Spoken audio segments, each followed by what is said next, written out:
তৃণমূল কংগ্রেস ক্ষমতার জন্য এক ছিল। মমতা ব্যানার্জি প্রতিবাদের মুখ হিসাবে ক্ষমতায় আসার পর দলটার কোনো আদর্শবাদ কিছু ছিল না, একটাই লক্ষ্য ছিল লুটে পুটে খাওয়া, সমস্ত ক্ষেত্রে চুরি করে আখের গোছানো।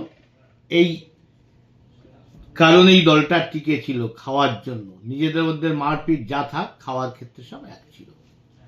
তাই ক্ষমতা থেকে সরে যাওয়ার পর এই দলে কে বেশি খেয়েছে কম খেয়েছে এ নিয়ে তো ভাঙন হবেই। কোনোটাই ভালো নয়, টোটালটাই চোরের দল। তাই তারা দু টুকরো কেন 5 টুকরো হতে পারে, শুধু সময়ের অপেক্ষা।